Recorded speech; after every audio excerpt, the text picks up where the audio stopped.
மறக்காம சர்ப்ரைஸ் பண்ணுங்க. தேங்க்யூ. அதாவது மகிழ்வுங்கிறது எப்படின்னா மற்றவங்களோட பகிர்ந்து கொள்றதுனால குறையாது. ஆனால் ஒரே பொருள் மீண்டும் மீண்டும் வந்து அனுபவிப்ப தர்றப்போ முதல்ல மகிழ்வு அதிகரித்து அதுக்கப்புறம் அது மங்கி மறைஞ்சு போயிடும். இதுதான் அந்த மகிழ்வுங்கிறதுக்கு இலக்கணம். சரி, இப்போ மூணாவதா சுகம் தரக்கூடிய ஆனந்தம்ங்கிறது எப்படின்னா இது நமக்கு உள்ளே இருந்து சுரக்கிறது. மனசு வந்து சலனங்கள்லேருந்து விடுபடுறப்போ இந்த ஆனந்தம் வந்து நமக்கு கிடைக்கும். இது வந்து நிலையான சுகம், ஆத்ம சுகம். களிப்பிலிருந்து மகிழ்வுக்கும் மகிழ்விலிருந்து ஆனந்தத்துக்கும் செல்றது தான் மனிதன் நடத்த வேண்டிய முக்கியமான பயணம். இவ்வளவு விஷயத்தையும் கேட்டுட்டு இந்த காலத்து பையன் ஒருத்தன் வந்தான். சார், இப்போ நீங்கள் ஒரு சாப்பாட்டு மேசையில் ஒரு 10 இட்லி வைக்கிறீங்க, என்ன உட்கார வைங்க, எதிரில் இன்னொருத்தனை வந்து உட்கார வைங்க, நான் வந்து களிப்பு மகிழ்வுலாம் தாண்டி நேரடியாக ஆனந்தத்துக்கு பயணம் பண்ணி காட்டுறேன் அப்படின்னா. ஒன்றும் புரியல அவன் சொன்னது. அது எப்படி, என்ன பண்ணுவ நீ அப்படின்னு சொல்லி கேட்டோம் ஆச்சரியமா. 2 இட்லி சாப்பிட்டா தானே சார் களிப்பு, நான் 10 இட்லியும் மொத்தமாக சாப்பிட்ருவேன், அடுத்தவனுக்கு எதுவும் கிடைக்காது, அவனுக்கு கிடைக்காதபடி நாமே சாப்பிட்டுடுறோம்ல, அதுதானே நமக்கு ஆனந்தம் அப்படின்னு அதுக்கு ஒரு விளக்கம் சொல்கிறான். ஒரு கணவன் மனைவி எப்போ பார்த்தாலும் அவங்க 2 பேருக்கும் இடையில சண்டை வந்துக்கிட்டே இருந்தது. இதில் என்ன ஆச்சரியங்கிறீங்களா? நான் அதுக்காக சொல்ல வரல, இது வேற விஷயம். அதாவது சண்டை போடாமல் இருக்கிறதுக்கு வழி சொல்கிற தகவல் இது. நான் சொன்ன அந்த கணவன் மனைவி எப்படின்னா, கணவன் ஒரு வார்த்தை சொன்னால் மனைவி கிட்டே இருந்து 2 வார்த்தை பதிலாக வரும், இதுக்கு கணவன் கிட்டே இருந்து 4 வார்த்தை பதிலாக வரும். இப்படி வார்த்தைகள் பெருகி போய் கடைசியில் வம்புல வந்து முடியும். அந்த அம்மா பொறுத்து பார்த்தாங்க, அவங்களால தாக்கு பிடிக்க முடியல. பக்கத்து வீட்லேயும் ஒரு கணவன் மனைவி இருந்தாங்க, அவங்களுக்குள்ள சண்டை வர்றதில்லை. அது எப்படி அவங்களால மட்டும் சண்டை போடாமல் இருக்க முடியுது அப்படின்னு இந்த அம்மாவுக்கு ஆச்சரியம். ஒரு நாள் நேராக பக்கத்து வீட்டு அம்மாக்கிட்டே போய், ஏம்மா, நீங்கள் எப்படி கணவனும் மனைவியும் சண்டை போட்டுக்காமல் இருக்கிறீங்க, அது எப்படி முடியுது உங்களால் அப்படின்னு கேட்டாங்க. அதுக்குன்னு ஒரு மருந்து இருக்குது, அதை சாப்பிட்டா சண்டை வராது அப்படின்னாங்க அவங்க. சரிங்க, அந்த மருந்தை அவர் சாப்பிட மாட்டேன்னு சொல்லிட்டா என்ன பண்ணுறது அப்படின்னு கேட்டிருக்கிறாங்க இவங்க. அந்த மருந்து அவருக்கு இல்லைம்மா, உனக்கு தான் அப்படின்னாங்களாம் அவங்க.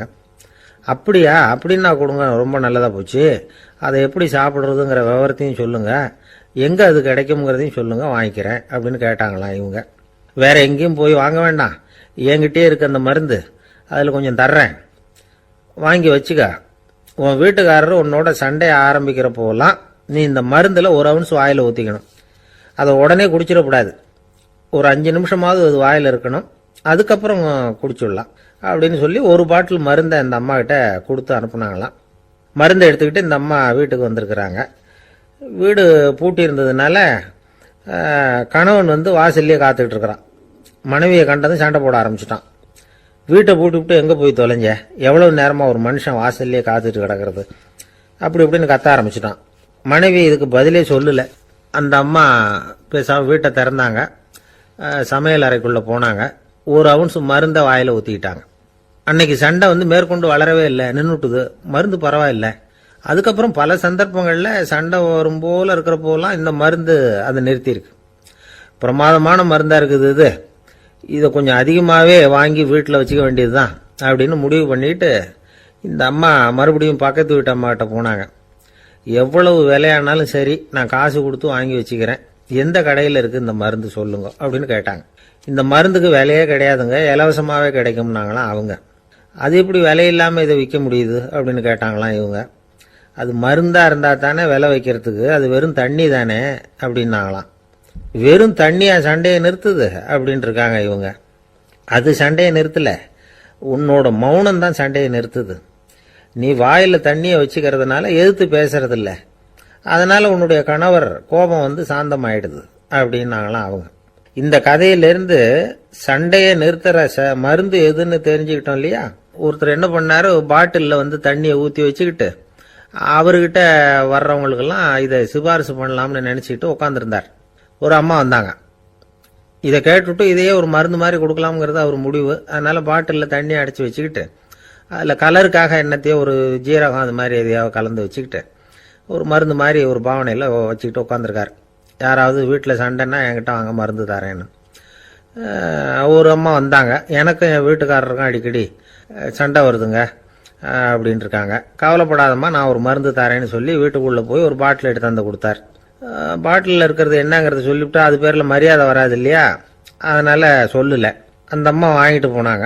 4 நாள் கழித்து திரும்பி வந்தாங்க. என்னம்மா வீட்டில் சண்டை நின்று போச்சான்னு கேட்டிருக்காரு இவர். அங்கே நின்று போச்சுங்க, இப்போ உங்ககிட்ட ஆரம்பமாக போகுதுன்னாங்களாம். என்னம்மா அப்படின்ட்டு இருக்காரு இவர் பயந்து போய். பின்ன என்னங்க, நீங்கள் என்ன மருந்து கொடுத்துருக்குறீங்க என்னங்க அப்படின்னாங்களாம் கோவமாக. அது வெறும் தண்ணி தானே அப்படின்ட்டு இருக்காரு இவர். தண்ணியா இது, நல்லா பாருங்க அப்படின்னு அந்த பாட்டில் நீட்டினாங்களாம். இவர் வாங்கி பார்த்துருக்கார். அப்புறம் தான் விஷயம் புரியுது அவருக்கு. இவர் கை தவறுதலாக அவங்க வீட்டில் இருந்த மண்ணெண்ணெய் பாட்டில் எடுத்து அவர்கிட்ட கொடுத்துருக்குறாங்க. அப்புறம் என்ன ஆகும், சண்டை வராமல் வாங்க மாட்டேங்கிறான் சார் அப்படின்னு சொல்கிறது உண்டு. அது எப்படி காதில் வாங்கிக்காமல் இருக்க முடியும்? காதுங்கிறது எப்பவும் திறந்தே இருக்கக்கூடிய ஒன்று தானே. சில பேர் பேசிக்கிட்டே இருப்பாங்க, நாமும் கேட்டுக்கிட்டே தான் இருப்போம். அவர் என்ன சொன்னார் திருப்பி சொல்லு அப்படின்னு சொன்னால் சொல்ல தெரியாது. காது சரியாக கேட்டாலும் நாம் பேசுகிறத மற்றவங்க சரியாக கேட்குறாங்களா அப்படிங்கிறது சந்தேகம்தான். இந்த சந்தர்ப்பத்தில் ஒரு உண்மையை நாம் புரிஞ்சுக்கணும். அதாவது என்னென்னா, கேட்பதுங்கிறது வேற, கவனிக்கிறதுங்கிறது வேற. அதாவது கேட்கறதுன்னா அது ஹியரிங், கவனிக்கிறது அப்படின்னா அது லிசனிங். கேட்கறதுங்கிறது தன்னிச்சையாக நடக்கக்கூடிய ஒரு செயல். இப்போ ஒரு சாலையில் நடந்து போயிட்டு இருக்கிறோம், எவ்வளவோ சத்தம் நம்ம காதில் வந்து விழுந்துக்கிட்டு இருக்கு. கார் போகிற சத்தம் கேட்குது, பறவை ஒரு மரத்துலேருந்து கத்துது, அந்த சத்தம் கேட்குது. இப்படி நிறைய வந்து காதில் விழுந்துக்கிட்டு இருக்கு. ஆனால் கவனிக்கிறதுங்கிறது எப்படின்னா, நம்ம முழு மனசை செலுத்தி உன்னிப்பாக கேட்கறது. எத்தனையோ சத்தத்துக்கு நடுவில் தன்னுடைய குழந்தை அழற சத்தத்தை தாய் தெரிஞ்சுக்க முடியுது இல்லையா, அது மாதிரி. விவரம் தெரிஞ்சவங்கலாம் என்ன சொல்கிறாங்கன்னா, கவனித்தல் அதாவது லிசனிங் அப்படிங்கிற செயலில் 3 அம்சங்கள் இருக்கிறதாக சொல்கிறாங்க. அது என்ன 3 அம்சங்கள் அப்படின்னா, முதல்ல காதால் கேட்கறது, இது முதல் அம்சம். ரெண்டாவது என்னன்னா கேட்டதை புரிஞ்சுக்கிறது. மூணாவது என்னன்னா என்ன புரிஞ்சுக்கிட்டோங்கிறத தெரிவிக்கிறது, ஃபீட்பேக் அப்படின்னு சொல்கிறோமே அது. ஒரு ஆசிரியர் வகுப்பில் பாடம் நடத்திக்கிட்டு இருக்கிறார். வெறுமனே கேட்குற குழந்தை ஒரு காதால் வாங்கி இன்னொரு காதால் விட்டுடும். அதாவது கேட்குற குழந்தை அப்படி செய்யும். ஆனால் கவனிக்கிற குழந்தை கேட்டதை புரிஞ்சுக்கும். என்ன புரிஞ்சுக்கிட்டேன்னு கேட்டால் பதில் சொல்லும். இதுதான் கேட்கறதுக்கும் கவனிக்கிறதுக்கும் உள்ள வித்தியாசம். ஒரு புள்ளி விவர கணக்கு என்ன சொல்லுது தெரியுமா? ஒரு மனிதன் எழுதுறது மூலமா 6% அறிவை பெருக்கிக்கிறானா, எழுதுறது மூலமா. படிக்கிறது மூலமா 19% அறிவை பெருக்கிக்கிறானா. பேசுறது மூலமா 30% அறிவை பெருக்கிக் கொள்ளுகிறான் அப்படின்னு சொல்றாங்க. ஆனா பாருங்க, கவனிக்கிறது மூலமா 45% அறிவை பெருக்கிக் கொள்ளுகிறான் அப்படிங்கிறது புள்ளி விவரம். அதனால வந்து கற்றலின் கேட்டல் நன்று அப்படின்னு சொல்றாங்க இல்லையா, அது இதுதான். அதனால கவனிக்கிறது மூலமா அதிக அறிவை நாம வந்து பெருக்கிக் கொள்ள முடியும். கேள்வி ஞானம் தான் ரொம்ப சிறந்தது அப்படிங்கிறார் வள்ளுவர். அதாவது கவனிச்சு கேட்கணும், அதுதான் முக்கியம். இப்போ மற்றவங்க சொல்கிறத நல்லா கவனிக்க முடியாதபடிக்கு நாமே சில தடைகளை ஏற்படுத்திக்கிறோம், அல்லது நம்ம அறியாமலே அப்படி ஒரு தடை உண்டாயிடுது. அந்த தடைகளை தாண்டணும் அல்லது தகர்த்து எறியணும் அப்படிங்கிறது பெரியவர்கள் சொல்லுகிற யோசனை. அது என்ன தடைகள் அப்படின்னா, நமக்கு தெரியாத இவர் என்ன சொல்லிட போகிறார் அப்படிங்கிற நினப்பு, இது ஒரு தடை. சொல்லி முடிக்கிறதுக்கு முன்னாடியே குறுக்க பேசுறது, மனசை அங்கேயும் இங்கேயும் அலையிறது, இதெல்லாம் தான் தடைகள். ஆசிரியர் பாடம் நடத்துகிறார் அப்படின்னா மாணவர்கள் அக்கறையாக கவனிக்கணும், அப்போ தான் பரீட்சையில் பாஸ் ஆக முடியும். வீட்டுக்குள்ள கணவன் சொல்கிறத மனைவி கவனித்து கேட்கணும், மனைவி சொல்கிறத கணவன் கவனித்து கேட்கணும், இல்லைன்னா குழப்பமாயிடும். ஒரு அம்மா கோயிலுக்கு போனாங்க, சேலையில் ஒரு முடிச்சு போட்டிருந்தாங்க. எதுக்கு சேலையில் முடிச்சு போட்டு வச்சுருக்குறீங்க அப்படின்னு கேட்டாங்க. எங்கள் வீட்டுக்காரர் ஒரு கடிதத்தை மறக்காமல் தபால் போட்டியில் போட்டுடணும்னு சொன்னார், ஞாபகத்துக்காக முடிச்சு போட்டு வச்சுருக்கிறேன் அப்படின்னாங்க. கடிதத்தை பெட்டியில் போட்டுட்டீங்களா அப்படின்னு கேட்டாங்க. அது எப்படிங்க முடியும், அவர் கடிதத்தை என்கிட்ட கொடுக்க மறந்துட்டாரே அப்படின்னாங்களாம். அதனால் மறக்கப்படாதுன்னு நினச்சிக்கிட்டே மறந்து விடுறது, இப்படி ஒரு வாழ்க்கை. அதனால் வாழ்க்கையில் நமக்கு இருக்கிறது செவிச்செல்வம் ரொம்ப முக்கியமானது. நிறைய கேட்கணும், சொல்கிறத விட கேட்கணும், கேட்கறத விட முக்கியம் கவனிக்கிறது. அப்படி கவனிக்கிறது மூலமாக நம்முடைய வாழ்க்கையில் வெற்றி பெறணும். அங்கே நபிகள் நாயகம் உட்கார்ந்துருக்கிறார். அந்த சமயம் அம்மா அங்கே வர்றாங்க. அவங்க கையில் திராட்சை பழ கொத்து, அதை கொண்டுகிட்டு வந்து நபிகள் கிட்ட கொடுக்குறாங்க. சாப்பிடுங்க அப்படின்னு சொல்லி ரொம்ப அன்பாக வேண்டிக்கிறாங்க. நபிகள் நாயகமும் ரொம்ப பிரியமாக அதை வாங்கிக்கிட்டார். அதுக்கப்புறம் அதை சாப்பிட ஆரம்பித்தார். நபிகள் நாயகம் மதீனாவில் தங்கியிருந்தப்போ இது மாதிரி நிறைய பேர் பழங்களையும் தின்பண்டங்களையும் கொண்டுகிட்டு வந்து கொடுக்கறது வழக்கம். நபிகள் நாயகம் என்ன பண்ணுவார்னா அதையெல்லாம் வாங்குவார். உடனே பக்கத்தில் இருக்கிற தோழர்கள் எல்லாருக்கும் பகிர்ந்து கொடுப்பார், தானும் சாப்பிடுவார். இதுதான் எப்போதும் வழக்கம். ஆனால் இந்த தடவை என்னாச்சு தெரியுமா? அவர் அப்படி பண்ணலை. ஒவ்வொரு பழமாக எடுத்து தானே சாப்பிட்டுக்கிட்டு இருக்கிறார். அவர் விருப்பமாக சாப்பிடுகிற காட்சியை ஆசை தீர பார்த்துக்கிட்டு இருந்தாங்க அந்த வயசான அம்மா, அந்த பழத்தை கொடுத்தவங்க. அவங்களுக்கு ரொம்ப மகிழ்ச்சியாக இருந்தது, மன நிறைவாக இருந்தது. நாம் ஆசையாக கொண்டுகிட்டு வந்து கொடுக்குற பழத்தை நபிகள் நாயகம் இவ்வளோ பிரியமாக சாப்பிட்றாரே அப்படின்னு நினச்சி ரொம்ப சந்தோஷப்பட்டாங்க. அதுக்கப்புறம் அங்கேருந்து அவங்க புறப்பட்டு போயிட்டாங்க. அந்த அம்மா போனதுக்கப்புறம் பக்கத்தில் இருந்த தோழர்கள் பேச ஆரம்பித்தாங்க. ஏன்னா அவங்களுக்கு சந்தேகம், இன்னைக்கு வித்தியாசமாக நடந்துக்கிட்டாரே அப்படின்னு. அண்ணலே, எது உங்களுக்கு வந்தாலும் எங்கள் எல்லாருக்கும் கொடுத்துட்டு தான் நீங்கள் சாப்பிடுவீங்க. இன்னைக்கு மட்டும் நீங்கள் அப்படி செய்யலையே, எல்லா பழத்தையும் நீங்களே சாப்பிட்டீங்களே, அதுக்கு என்ன காரணம் அப்படின்னு கேட்டாங்க. இப்படி கேட்கறதுனால நாயகம் அதை தப்பாக புரிஞ்சுக்க மாட்டார் அப்படிங்கிறது அவங்களுக்கு தெரியும். யாரும் எதையும் அவர்கிட்ட கேட்கலாம், அப்படி கேட்கறதுக்கு உரிமை உண்டு. இந்த ஜனநாயக முறைகளுக்கு அவர்கள் கொடுத்த மரியாதை இது. தோழர்களின் கேள்விக்கு நபிகள் பதில் சொல்ல ஆரம்பித்தார். நண்பர்களே, அந்த அம்மா ரொம்ப பிரியமாக அந்த பழங்களை என்கிட்ட கொண்டுகிட்டு வந்து கொடுத்தாங்க. முதல்ல ஒரு பழத்தை எடுத்து வாயில் போட்டு பார்த்தேன். அது ரொம்ப புளிப்பாக இருந்தது, சாப்பிட்றது ரொம்ப கஷ்டம். உங்ககிட்ட யாருக்காவது அதை கொடுத்துருந்தா அதில் வாயில் போட்டதும் புளிப்பு தாங்காமல் முகம் சுழிச்சிருப்பீங்க. அதை அந்த அம்மா பார்த்துட்டாங்கன்னா வருத்தப்பட்டிருப்பாங்க. ஆசையாக கொண்டுகிட்டு வந்து நமக்கு கொடுத்துருக்குறாங்க. அவங்க அன்பான மனசை நோகடிக்கிறதுக்கு நான் விருப்பப்படலை. அதனால் முகம் சுளிக்காமல் சாப்பிட்ணுமேங்கிறதுக்காகத்தான் அந்த பழங்கள் பூராவே நானே சாப்பிட்டுட்டேன் அப்படின்னு புன்முறுவலோடு பதில் சொன்னாராம் நபிகள் நாயகம். இன்னொருத்தர் மனசு புண்படக்கூடாதுங்கிறதுக்காக புளிப்பையும் இனிப்பாக ஏற்றுக்கொள்ளுகிற பண்பாடு இருக்குது பாருங்கள், அது ஒரு பெரிய நாகரிகம். அது எல்லாருக்கும் சுலபமாக வந்துடாது. நல்லா இருக்கிற பழத்தையே என்ன இவ்வளவு மோசமாக இருக்கேன்னு சொல்லுகிறவர்கள் தான் நம்மக்கிட்ட அதிகம். இந்த காலத்தில் இல்வாழ்க்கையில் இந்த நாகரிகத்தை சில பேர் கடைபிடிக்கிறது உண்டு. நல்லா இருக்கோ இல்லையோ முகம் சுளிக்காமல் சாப்பிட்ருவாங்க. ஏன்னு கேட்டால், எதுக்காக சார் வீண் வம்பு, ஏதோ நமக்குன்னு கொடுத்து வச்சது அவ்வளவுதான் அப்படின்னு நினச்சிக்கிட்டு போக வேண்டியது தானே அப்படிம்பாங்க. இவங்கெல்லாம் கூட ஒரு விதத்தில் பண்பாடு தெரிஞ்சவர்கள் தான். இப்போ ஒரு ஆள் ஊரெலாம் சுற்றி விட்டு கடைசியில் அழுத்து போய் ஒரு ஹோட்டலுக்குள்ளே நுழைஞ்சானான். ரொம்ப களைப்பாக இருந்தது அவனுக்கு. அதனால் ரொம்ப களைப்படைஞ்சு போய் ஒரு நாற்காலியில் போய் உட்காந்துருக்கிறான். இவனை பார்த்ததும் சர்வர் ஓடி வந்தார். சார் உங்களுக்கு என்ன வேணும்னு கேட்டார். எனக்கு தேவை 2 தோசையும் கொஞ்சம் அன்பான வார்த்தைகளும் அப்படின்னா. சர்வர் உள்ளே போனார். 2 தோசையை கொண்டாந்து வச்சார். அன்பான வார்த்தை கேட்டனே அப்படின்னா இவன். சர்வர் ரொம்ப பணிவாக குனிஞ்சு இவன் காதோரமாக சொன்னார், ஐயா இந்த தோசையை சாப்பிட்றாதீங்க, புளிச்சு போன பழைய மாவு அப்படின்னார். இது பாருங்க, அன்பான வார்த்தையும் 2 தோசையும் கேட்டார், கொண்டாந்து கொடுத்துட்டார். இப்படி இருக்கிறவர்களும் இன்றைய மனிதர்களில் அதிகம். அதனால் மனிதர்கள் ஒவ்வொருத்தரும் ஒவ்வொரு விதம். நம்மகிட்ட பிரியமாக நடந்துகிறவர்கள் மனம் கோணும்படி நாம் நடந்து கொள்ளக்கூடாது அப்படிங்கிறது தான் நபிகள் நாயகம் அவருடைய செயல் மூலமாக நமக்கு உணர்த்தி இருக்கிற வாழ்வியல் உண்மை.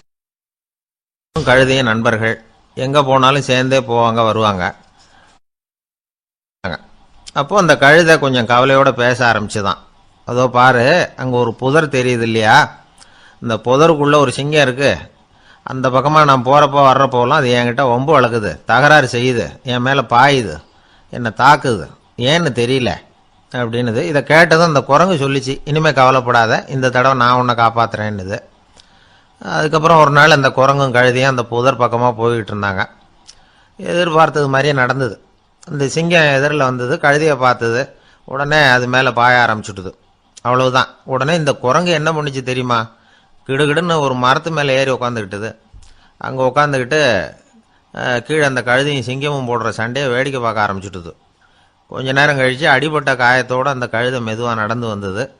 குரங்கும் மெல்ல மரத்தை விட்டு கீழே இறங்கிச்சு. இப்போ கழுதை கேட்டுது, என்னை காப்பாத்துறேன்னு சொல்லிவிட்டு காலை வாரி விட்டுட்டியே, நீ பாட்டுக்கு மரத்து மேலே ஏறி உட்காந்துக்கிட்டே, இது நியாயமானது. குரங்கு பரிதாபமாக அதை பார்த்துது. நான் மரத்து மேலே இருந்து நீங்கள் 2 பேரும் சண்டை போட்டதை பார்த்துக்கிட்டு தான் இருந்தேன். உன்னோட சத்தம் தான் அதிகமாக இருந்தது, அது நீ சிரிக்கிற மாதிரி எனக்கு கேட்டுது. அதனால் நீ தான் ஜெயிச்சுக்கிட்டு இருக்க போல இருக்கு அப்படின்னு நினச்சிவிட்டேன்னு. இன்றைக்கி பல பேர் இப்படி தான் இருக்கிறாங்களாம். யார் ஜெயிக்கிறாங்க யார் தோக்குறாங்கங்கிறத முகத்தை பார்த்து கூட கண்டுபிடிக்க முடியறதில்ல. பேசுகிற பேச்சை வச்சு கூட கண்டுபிடிக்க முடியறதில்ல. தோற்கிறவங்க கூட சிரிக்கிற மாதிரி முகத்தை வச்சுக்கிறான். இன்றைய மனிதர்கள்கிட்ட ஏகப்பட்ட முரண்பாடுகள். பொய் முகங்களோட உலவுகிறவர்கள் தான் அதிகம். உண்மை முகம் எங்கே இருக்குது அப்படிங்கிறத புரிஞ்சுக்கிட்டு நண்பர்களை தேர்ந்தெடுக்கணும் அப்படிங்கிறது ஒரு முக்கியமான கருத்து. கடவுள் இந்த உலகத்தை படைச்சுட்டு அதுக்கப்புறமும் கொஞ்ச நாள் இங்கேயே தங்கியிருந்தாராம். அப்போ தான் அவருக்கு ஒரு உண்மை புரிஞ்சுதான், இந்த உலகத்தில் தங்கி இருக்கிறது எவ்வளவு இடைஞ்சல்னு. தினமும் மனிதர்கள் தேடி வந்து ஏதாவது புகார் சொல்லிக்கிட்டே இருந்தாங்களாம். எனக்கு அது வேணும் இது வேணும்னு கேட்டுக்கிட்டே இருந்தாங்களாம். சில பேர் வந்தாங்க, நாங்கள் வந்து விவசாயம் பண்ணுறோம், தண்ணி இல்லாமல் பயிர் காயுது, எங்களுக்கு மழை வேணும் அப்படின்னாங்க. அவங்க போனதும் அதுக்கப்புறம் சில பேர் வந்தாங்க, நாங்கள் வந்து மண்பானை செய்கிறவங்க நிறைய பானை செஞ்சு வச்சுருக்குறோம், மழை பெஞ்சால் எல்லாம் கரைஞ்சி வீணாக போயிடும், அதனால் இன்றைக்கி மழை பெய்யக்கூடாதுன்னாங்க. கடவுள் பார்த்தார், அவருக்கு என்ன பண்ணுறதுன்னே தெரியல, ஏகப்பட்ட குழப்பம், தலையை பிச்சுக்கலாம் போல இருந்தது. கிட்டத்தட்ட பைத்தியம் பிடிக்கிற அளவுக்கு ஆயிட்டுது. எல்லாருடைய ஆசைகளையும் அவரால் நிறைவேற்ற முடியல. ஏன்னா ஒன்றுக்கு ஒன்று முரண்பாடாக இருந்தது. ஒரு நாள் தன்னுடைய அமைச்சரவையை கூட்டி ஆலோசனை கேட்டார். என்ன செய்யலாம்னு சொல்லுங்கன்னார். இது என்ன பிரமாதம், பேசாமல் இமயமலை அடிவாரத்தில் போய் உட்காந்துங்க, யாரும் தொந்தரவு பண்ண மாட்டாங்கன்னாங்க. அங்கேயும் மனிதர்கள் வர ஆரம்பிச்சுருவாங்களேன்னார் கடவுள். சரி அப்படின்னா சந்திரனில் போயிருந்துக்கலாமேன்னாங்க. அங்கேயும் மனுஷன் குடி வர போகிறான் அப்படின்னார் கடவுள். வெகு தூரத்துக்கு அப்பால் உள்ள நட்சத்திர மண்டலத்துக்கு போயிடலான்னாங்க. இதெல்லாம் நிரந்தர தீர்வாகாது, நிரந்தரமாக இந்த மனிதனுடைய தொல்லையிலிருந்து நான் விடுபடணும், அதுக்கு ஏதாவது வழி சொல்லுங்கன்னார் கடவுள். ஒரு வயசான ஆள் வந்தார். கடவுளுக்கு காதோட காதாக ஒரு வழியை சொன்னார். கடவுளுக்கு முகம் மலர்ந்தது. அதுதான் சரி, அப்படியே செஞ்சுடலான்னார். அந்த ஆள் சொன்ன ரகசியம் என்ன தெரியுமா? மனிதனால் அடைய முடியாத ஒரு இடம் இருக்குது, அது வேற எங்கேயும் இல்லை, அவனுக்கு உள்ளே இருக்குது, அங்கே போய் மறைஞ்சுங்க, அதுக்கப்புறம் மனிதர்களால் உங்களுக்கு தொந்தரவு இருக்காதுன்னார். மனிதன் நினைக்காத இடம் அதுதான். அதாவது உள்ளுக்குள்ளே இருக்கிற உண்மையை புரிஞ்சுக்காம வெளியில் எங்கேயோ அது இருக்கிறதாக நினச்சி வரட்டிக்கிட்டு அலையிறான் மனுஷன். உள்ளே இருக்கிற உண்மை புரிஞ்சா நாம் தன்னம்பிக்கையோட தலை நிமிர்ந்து வாழலாம். வேடிக்கையாக ஒரு கதை சொல்லுவாங்க. இதை பாருங்கள், நம்ம பையன் எங்கே பணம் வச்சாலும் எடுத்து விடுறான், என்ன பண்ணுறதுன்னாங்க அம்மா. அப்பா கொஞ்சம் நேரம் யோசனை பண்ணார். அதுக்கப்புறம் சொன்னார், அவன் கண்ணில் படாத இடமா நம்ம வீட்டில் இருக்கிறது ஒரே இடம் தான், அங்கே பணத்தை வை திருட்டு போகாதுன்னார். அது எந்த இடம்னு கேட்டாங்க. அதுதான் அவன் பாட புஸ்தகம், அதில் வச்சிரு, அவன் தொடவே மாட்டான், பாட புத்தகத்தை தொடாமல் பரீட்சையில் வெற்றி பெற முடியாது அப்படிங்கிறத புரிஞ்சுக்கணும். உள்ளே இருக்கிற உண்மையை தொடாமல் வாழ்க்கையில் வெற்றி பெற முடியாது. அதனால் உண்மையை புரிஞ்சுக்கிட்டா வாழ்க்கையில் வெற்றி நிச்சயம். அவனுக்கு வயசாயிட்டுது. இந்த கவலை பயம் எல்லாமும் அதிகமாயிட்டுது. மரண பயம், ராத்திரியில் சரியாக தூங்க முடியல, இப்படி ஆயிட்டுது நிலைமை. அந்த அரசன் ஏற்கனவே எப்படின்னா போர்க்களங்களில் எத்தனையோ பேரை ஓட ஓட விரட்டி இருக்கிறான். இருந்தாலும் இப்போ அந்த துணிச்சல்லாம் எங்கேயோ போயிட்டுது. பேசாமல் படுத்துருக்கிறான். அப்படியே படுத்தாலும் தான் தூக்கம் வர மாட்டேங்குது. என்ன பண்ணலாம்னு யோசித்தான் இந்த மன்னன். உடனே எல்லா அமைச்சர்களையும் கூப்பிட்டான். எனக்கு நிம்மதி இல்லை, எதை நினைச்சாலும் பயமாக இருக்கு, எனக்கு ஒரு ஆலோசனை சொல்லுங்க அப்படின்னா. என்ன ஆலோசனை வேணும் அப்படின்னு சொல்லி கேட்டாங்க. எனக்கு ஒரு நெருக்கடியான சந்தர்ப்பம் ஏற்பட்டு போச்சுன்னு வச்சுக்கோங்க.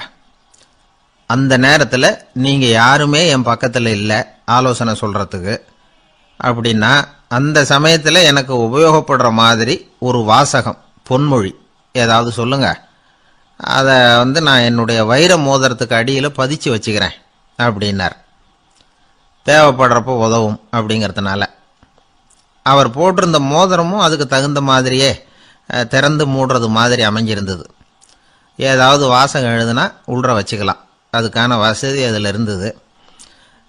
அமைச்சர்கள்லாம் யோசனை பண்ணாங்க, இது மாதிரி ராஜா கேட்குறாரு, என்ன வாசகம், அதாவது பொன்மொழி சொல்லலாம் அப்படின்னு எல்லாரும் யோசனை பண்ணாங்க. ஒருத்தருக்குமே சரியாக தோணலை, ஒரே குழப்பமாக இருந்தது. ஏன்னா நெருக்கடியான சமயத்தில் உபயோகப்படுறது மாதிரி ஒரு பொன்மொழி வேணும்னு சொல்லியிருக்கிறார். அப்படி இப்படி யோசித்து பார்த்தா ஒன்றுமே தோணலை. எல்லாரும் குழம்பிக்கிட்டு இருந்த நேரத்தில் ஒரு பெரியவர் அந்த பக்கமாக வந்தார். அவர் சொன்னார், நான் வேணும்னா அதுக்கு பொருத்தமாக ஒரு வாக்கியம் சொல்கிறேன், ஆனால் ஒரு நிபந்தனை. அதை யாரும் ரொம்ப ஆர்வம் காரணமாக அவசரப்பட்டு படிச்சிடக்கூடாது. அதை ரகசியமாக அந்த மோதிரத்துக்குள்ளே எழுதி வச்சுக்கணும். எப்போவாவது இக்கட்டில் மாட்டிக்கிற சமயத்தில் மட்டும் வேற வழியே